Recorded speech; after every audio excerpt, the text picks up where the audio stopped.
IPL auction अब बस कुछ ही दिन दूर है और हर एक आईपीएल टीम अपनी ऑक्शन स्ट्रैटेजी प्रिपेयर कर रही है। तो आज की इस वीडियो में हम हर एक टीम की ऑक्शन स्ट्रैटेजी को डिस्कस करेंगे और देखेंगे कि वो कौन से प्लेयर्स को टारगेट कर सकते हैं। तो आइए बिना किसी देरी के इस वीडियो को स्टार्ट करते हैं। स्टार्ट करूंगा मैं डिफेंडिंग चैंपियन सीएसके से। सीएसके ने ऑक्शन से पहले 8 प्लेयर्स को रिलीज करा और उसके बाद अब उनका ऑक्शन पर्स है 31.4 सीआर और उनके स्क्वाड में स्लॉट्स लेफ्ट हैं 6 जिनमें से 3 ओवरसीज स्लॉट्स हैं। अगर मैं सीएसके की स्क्वाड ओवरव्यू की बात करूं तो सीएसके के पास एक बहुत ही स्ट्रॉन्ग इंडियन कोर है और उनके कैप्टन एमएस धोनी जिन्होंने उन्हें 5 बार आईपीएल चैंपियन बनाया है, इस साल भी खेलेंगे, जो कि उनके लिए सबसे बड़ी पॉजिटिव न्यूज़ और सबसे बड़ी स्ट्रेंथ है। लास्ट ईयर सीएसके के ऑलमोस्ट हर एक प्लेयर ने परफॉर्म करा था, जिस वजह से मेरे हिसाब से सीएसके को नए प्लेयर्स नहीं चाहिए बल्कि बैकअप्स चाहिए अपने इंजरी प्रोन प्लेयर्स के। और इन्हीं चीज़ों को ध्यान में रखते हुए मेरे हिसाब से सीएसके की ऑप्शन स्ट्रैटेजी होगी नंबर 1 एक ओवरसीज फास्ट बॉलर लेना। वैसे तो सीएसके के पास मथीसा पथिराना है, लेकिन मथीसा पथिराना बहुत ज़्यादा इंजरी प्रोन है, वो बहुत बार इंजर्ड हो चुके हैं अपने करियर में। तो सीएसके चाहेगी कि एक बैकअप ओवरसीज फास्ट बॉलर ज़रूर ले, और क्योंकि सीएसके के पास इतना हेल्दी बजट है ऑक्शन में, तो हो सकता है सीएसके टारगेट कर सकती है मिचेल स्टार्क, मुस्तफिजुर रहमान या क्रिस जॉर्डन, और तीनों ने ही अपनी इंटरनेशनल टीम के लिए डेथ बॉलर काफ़ी अच्छा परफॉर्म कर रखा है। सीएसके का ऑक्शन में सेकंड टारगेट होगा एक इंडियन बैटर। अंबती रायडू की रिटायरमेंट के बाद सीएसके को अब एक इंडियन बैटर चाहिए जो कि मिडिल ऑर्डर में आके बैटिंग कर सके, जिसके लिए मेरे हिसाब से ऑक्शन में बेस्ट प्लेयर्स होंगे शाहरुख खान, सरफराज खान या फिर मनीष पांडे। तीनों ही मिडिल ओवर्स में बैटिंग कर सकते हैं, तो आई थिंक सीएसके इन लोगों को टारगेट जरूर करेगी। सीएसके का थर्ड टारगेट होगा ऑक्शन में एक ओवरसीज ओपनिंग बैटर। सीएसके के पास डेविन कॉनवे जरूर है, लेकिन उनका बैकअप सीएसके के पास कोई भी नहीं है, तो सीएसके जरूर चाहेगी एक ओपनिंग बैटर में इन्वेस्ट करना। तो मेरे हिसाब से उसके लिए बेस्ट ऑप्शन हो सकते हैं सीएसके के लिए ट्रेविस हेड, सचिन रविंद्रा या फिर फिल सॉल्ट। तो मेरे हिसाब से ये हो सकती है सीएसके की आईपीएल ऑक्शन करूंगे inaugural champions Rajasthan Royals. Rajasthan Royals ने ऑक्शन से पहले 9 प्लेयर्स को रिलीज करा और साथ ही ट्रेडिंग विंडो में आवेश खान को अपनी टीम में इंक्लूड करा और देवदत्त पडिक्कल को अपनी टीम से जाने दिया। और ये सब मूवमेंट करने के बाद अब राजस्थान रॉयल्स का पर्स है 14.5 सीआर और उनके टीम में स्लॉट्स रह रहे हैं 8, जिनमें से 3 ओवरसीज स्लॉट्स हैं। अगर मैं राजस्थान के स्क्वाड ओवरव्यू के बारे में बात करूं तो मेरे हिसाब से राजस्थान के पास एक बहुत अच्छा स्पिन अटैक है और साथ ही साथ एक स्टेटल्ड और स्ट्रॉन्ग टॉप ऑर्डर है। पिछले साल राजस्थान की एक खराब परफॉर्मेंस का रीजन उनके इंडियन फास्ट बॉलर्स का परफॉर्म नहीं कर पाना था। प्रसिद्ध कृष्णा की इंजरी ने भी एक बहुत बड़ा रोल प्ले किया था और रियान पराग का performance as a finisher and allrounder बहुत अच्छा नहीं था।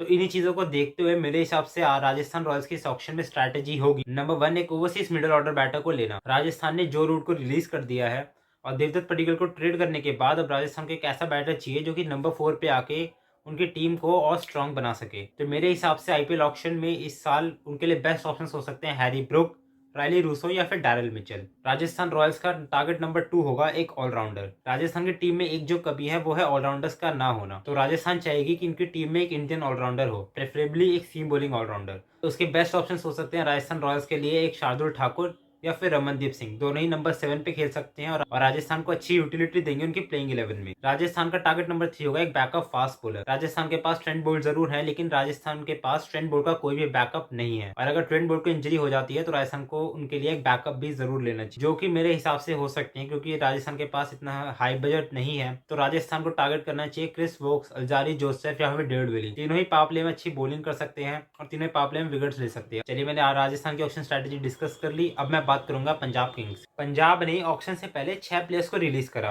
और इसके बाद अब पंजाब का ऑक्शन पर्स है 29.1 सीआर और पंजाब के स्क्वाड में अब 8 स्लॉट्स बचे हैं जिनमें से 2 ओवरसीज स्लॉट्स हैं। और अगर अब मैं बात करूं पंजाब के स्क्वाड ओवरव्यू की, तो मेरे हिसाब से पंजाब के पास एक बहुत ही सेटल्ड बैटिंग यूनिट है और काफी स्ट्रॉन्ग बैटिंग है। उसके बाद मेरे हिसाब से पंजाब के पास अच्छे स्पिन बॉलिंग ऑप्शंस भी हैं, लेकिन पंजाब ने लास्ट ईयर स्ट्रगल करा था और उसकी एक बहुत बड़ी वजह थी उनके बॉलर्स। पंजाब के किसी भी बॉलर ने परफॉर्म नहीं करा था, इसका एक बहुत ही बड़ा रीजन था उनके सभी बॉलर्स की फॉर्म। और इन्हीं चीज़ों को देखते हुए मेरे हिसाब से पंजाब के इस ऑक्शन में मेन टारगेट्स होंगे नंबर 1 एक ऑलराउंडर।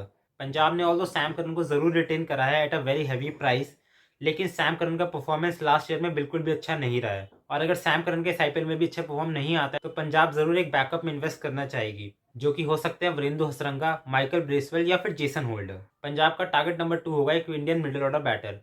शाहरुख खान को रिलीज करने के बाद पंजाब के पास अब जितेश शर्मा का कोई भी बैकअप मौजूद नहीं है टीम में, और अगर पंजाब को कोई मिडिल ऑर्डर में बैटर की जरूरत पड़ती है तो पंजाब को एक मिडिल ऑर्डर बैटर में इन्वेस्ट जरूर करना पड़ेगा, जिसके ऑप्शंस हो सकते हैं सरफराज खान, शुभम दुबे या फिर रमनदीप सिंह। पंजाब का टारगेट नंबर 3 होगा एक इंडियन पेस बॉलर। पंजाब के पास इंडियन पेस बॉलर्स में बहुत ज़्यादा ऑप्शंस नहीं है, तो पंजाब जरूर चाहिए कि इंडियन पेस बॉलर में इन्वेस्ट करना, जिस वजह से उनके आईपीएल ऑप्शन में टारगेट्स हो सकते हैं शिवम मावी, चेतन साकरिया या फिर हर्षल पटेल। चलिए, हमने पंजाब के ऑक्शन स्ट्रेटेजी की बात कर ली, अब मैं बात करूंगा सनराइजर्स हैदराबाद की। सनराइजर्स हैदराबाद ने ऑक्शन से पहले 6 प्लेयर्स को रिलीज करा और इसके बाद अब उनका ऑक्शन पर्स है 34 CR और इनकी स्क्वाड में 6 स्लॉट्स रह रहे हैं, जिनमें से 3 ओवरसीज स्लॉट्स हैं। अब बात करूंगा सनराइजर्स हैदराबाद के स्क्वाड ओवरव्यू की, तो सनराइजर्स हैदराबाद के पास एक बहुत ही स्ट्रांग मिडिल ऑर्डर है और साथ ही साथ एक अच्छा इंडियन बॉलिंग ग्रुप भी है। लेकिन एसआरएच ने लास्ट ईयर बहुत ही खराब परफॉर्म किया था और लास्ट नंबर पर फिनिश करा था ग्रुप स्टैंडिंग्स में, जिसकी एक बहुत ही बड़ी वजह थी उनकी middle overs bowling. Umran Malik और मार्को जैनसन दोनों ने ही बहुत ही खराब परफॉर्म करा था और साथ ही साथ उनके ओपनर्स का भी परफॉर्मेंस बहुत ही खराब था और यही रीजन था एसआरएच का लास्ट ईयर बहुत खराब परफॉर्म करने का। और इन्हीं चीजों को देखते हुए मेरे हिसाब से इस आईपीएल ऑक्शन में हैदराबाद का मेन टारगेट होगा एक ओवरसीज बैटर, स्पेशली एक ओवरसीज ओपनिंग बैटर, जिसके लिए मेरे हिसाब से एसआरएच मेनली टारगेट करेगी ट्रेविस हेड, सचिन रविंद्रा या फिर फिल सॉल्ट। एसआरएच चाहेगी कि इन तीनों में से किसी न किसी एक को वो जरूर अपनी टीम में ले ले ताकि उनका टॉप ऑर्डर और स्ट्रांग हो जाए। एसआरएच का टारगेट नंबर 2 होगा एक फास्ट बॉलर। एसआरएच के पास मार्को जैनसन और नवीनुल हक हैं, लेकिन दोनों का ही परफॉर्मेंस T20 क्रिकेट में बहुत अच्छा नहीं है और एसआरएच के पास क्योंकि इतना अच्छा बजट है तो एसआरएच जरूर टारगेट करेगी मिचेल स्टार्क, लॉकी फर्ग्यूसन या फिर जेराल्ड क्विटजे को। और इसी को देखते हुए एसआरएच का टारगेट नंबर 3 होगा एक इंडियन ऑलराउंडर, स्पेशली एक Indian fast bowling allrounder. SRH के पास एक इंडियन फास्ट बॉलिंग ऑलराउंडर नहीं है, जिसके लिए मेरे हिसाब से एसआरएच टारगेट करेगी रमनदीप सिंह या फिर शार्दुल ठाकुर को। अगर एसआरएच इन दोनों में से किसी एक को भी ले लेती है तो उन्हें नंबर 7 पे खिलाकर अपनी टीम को और अच्छा बैलेंस दे सकती है और ये दोनों प्लेयर्स में से कोई भी एक प्लेयर अगर एसआरएच ले लेगी तो इनकी टीम को अच्छी यूटिलिटी प्रोवाइड करेगा गोइंग फॉरवर्ड। तो मेरे हिसाब से ये होगी इस ऑक्शन में एसआरएच की स्ट्रेटेजी। अब आगे मैं बात करूंगा रॉयल चैलेंजर्स बैंगलोर की। आरसीबी ने ऑक्शन से पहले टोटल 11 प्लेयर्स को रिलीज करा और साथ ही साथ कैमरन ग्रीन को ट्रेड करा 17.5 CR में अपनी टीम में, जिसके बाद अब आरसीबी का ऑक्शन पर्स है 23.25 CR और अब आरसीबी की स्क्वाड में टोटल 6 स्लॉट्स रह रहे हैं, जिनमें से 3 ओवरसीज स्लॉट्स हैं। अब अगर मैं बात करूं आरसीबी की स्क्वाड ओवरव्यू की, तो आरसीबी के पास एक बहुत ज़्यादा स्ट्रॉन्ग और सेटल्ड टॉप 5 है और साथ ही साथ एक काफ़ी अच्छी खासा इंडियन फास्ट बॉलिंग ग्रुप है। लेकिन लास्ट ईयर आरसीबी की सबसे बड़ी प्रॉब्लम थी उनका lower middle order. Dinesh Karthik, Mahipal Lomror दोनों का ही परफॉर्मेंस अच्छा नहीं था और शाहबाज अहमद ने भी बहुत ज़्यादा रन नहीं बनाए, जिस वजह से आरसीबी ने उन्हें रिलीज कर दिया और साथ ही साथ आरसीबी की डेथ बॉलिंग ने भी बहुत अच्छा परफॉर्म नहीं करा था। इन चीज़ों को देखते हुए मेरे हिसाब से इस ऑक्शन में आरसीबी का टारगेट नंबर 1 होगा एक ओवरसीज पेसर। जॉश हेजलवुड को रिलीज करने के बाद अब आरसीबी के पास बहुत अच्छे ओवरसीज पेसर्स नहीं है अपनी टीम में और आरसीबी के पास क्योंकि एक एवरेज बजट है तो आरसीबी अफोर्ड कर सकती है किसी न किसी एक अच्छे बॉलर को खरीदने का, जो कि हो सकते हैं मिचेल स्टार्क, लॉकी फर्ग्यूसन या फिर जेराल्ड क्विटजे। आरसीबी का टारगेट नंबर 2 होगा एक इंडियन ऑलराउंडर जैसे कि रमनदीप सिंह या फिर अब्दुल बासित। आरसीबी इन प्लेयर्स को अच्छे से यूज कर सकती है अपनी टीम में एज एन ऑलराउंडर और इन्हें नंबर 7 पे खिलाकर अपनी टीम को और ज्यादा स्ट्रांग बना सकती है। आरसीबी का टारगेट नंबर 3 होगा एक backup wicket keeper. Dinesh Karthik और अनुज रावत का परफॉर्मेंस लास्ट ईयर बहुत अच्छा नहीं था और अगर वही परफॉर्मेंस रिपीट होता है तो आरसीबी को एक बैकअप की जरूरत पड़ेगी। तो मेरे हिसाब से आरसीबी इस ऑक्शन में जरूर टारगेट करेगी एक इंडियन विकेट कीपर को, जो कि हो सकते हैं केएस भरत या फिर यंग विकेट कीपर कुमार कुशाग्र।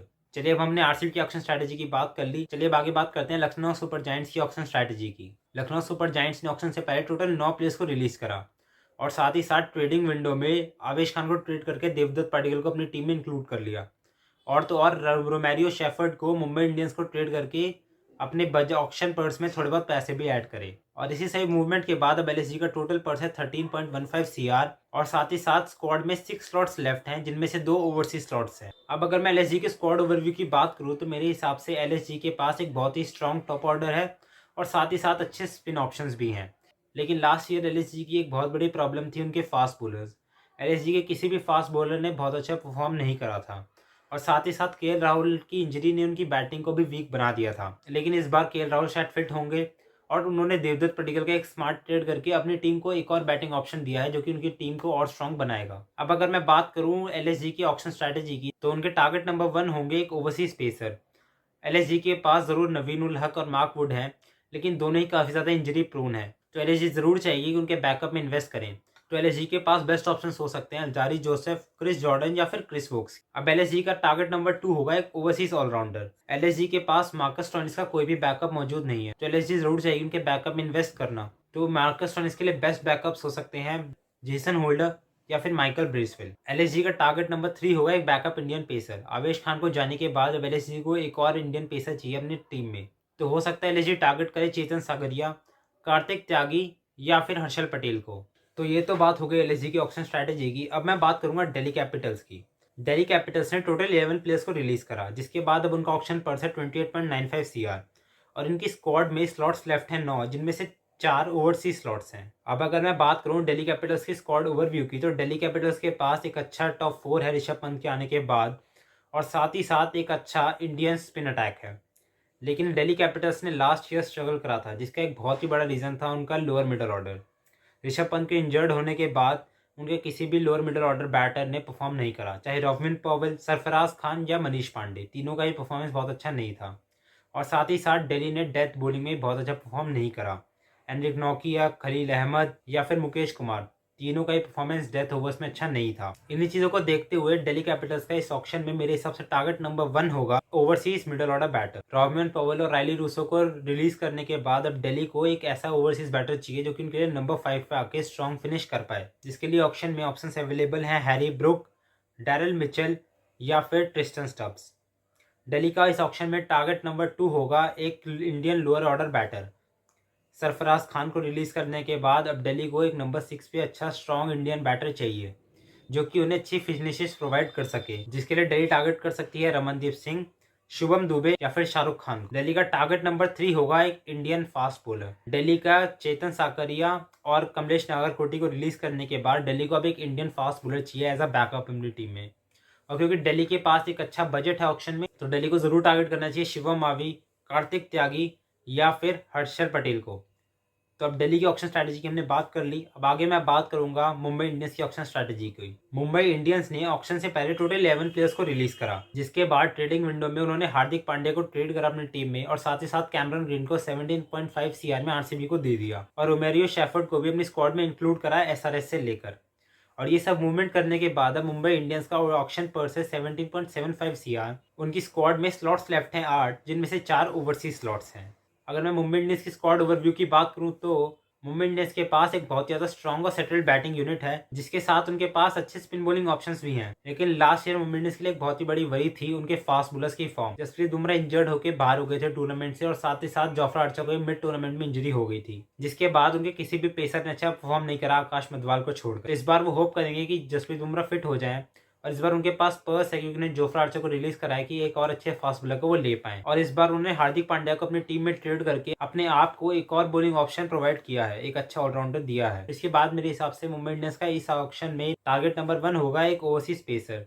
जोफ्रा आर्चर को रिलीज करने के बाद अब मुंबई इंडियंस को एक ओवरसीज पेसर की सख्त जरूरत है, जो कि हो सकता है कि मुंबई इंडियंस टारगेट करे मिचेल स्टार्क, जिराड क्विट्जे या फिर लॉकी फर्ग्यूसन को। मुंबई इंडियंस का टारगेट नंबर 2 होगा एक मिडल ऑर्डर ओवरसीज बैटर।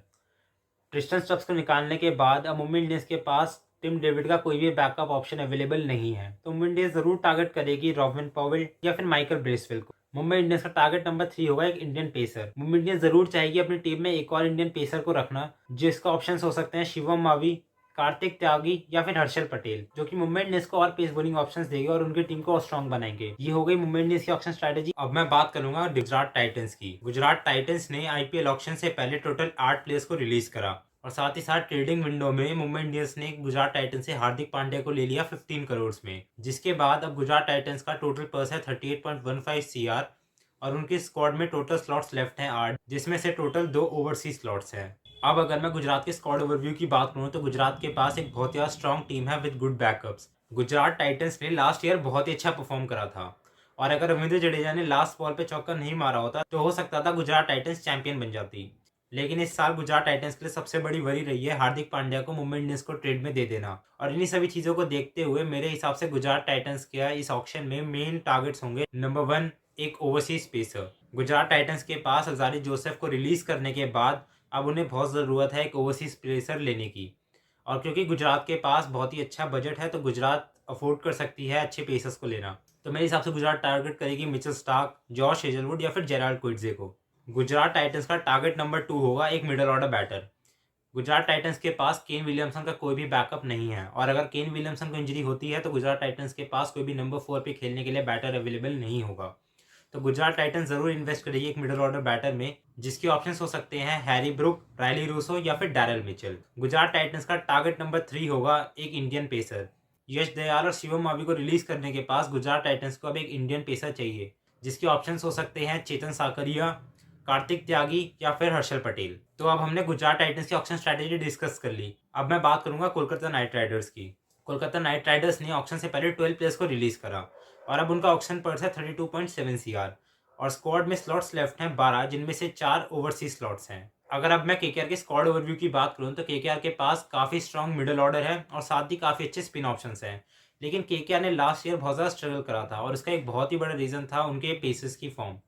उनके किसी भी पेसर्स ने लास्ट ईयर अच्छा परफॉर्म नहीं करा था, चाहे वो लॉकी फर्ग्यूसन, टिम साउदी या फिर उमेश यादव हो। और साथ ही साथ उनके ओपनर्स ने भी बहुत ज़्यादा स्ट्रगल करा था फॉर्म के लिए। जेसन रॉय और रहमानुल्लाह गुरबाज ने एक दो इनिंग्स अच्छी खेली थी लेकिन कंसिस्टेंटली अच्छा परफॉर्म नहीं करा था। इन्हीं चीज़ों को देखते हुए इस ऑक्शन में कोलकाता नाइट राइडर्स का टारगेट नंबर 1 होगा एक इंडियन पेसर, क्योंकि कोलकाता के पास एक काफ़ी अच्छा खासा ऑक्शन बजट है। तो कोलकाता ट्राई करेगी 2 या 3 अच्छे इंडियन पेसर्स को लेने की, जिसके ऑप्शंस हो सकते हैं शिवम मावी, चेतन सागरिया या फिर हर्षल पटेल। केकेआर का ऑप्शन में टारगेट नंबर 2 होगा एक अच्छा overseas batter, specially opener. Jason Roy और रहमानुल्लाह गुरबाज ने लास्ट ईयर बहुत अच्छा परफॉर्म नहीं करा था, तो अगर इस साल भी वो दोनों अच्छा परफॉर्म नहीं करते हैं तो आप उनके लिए एक रिप्लेसमेंट में जरूर इन्वेस्ट करना चाहेंगे।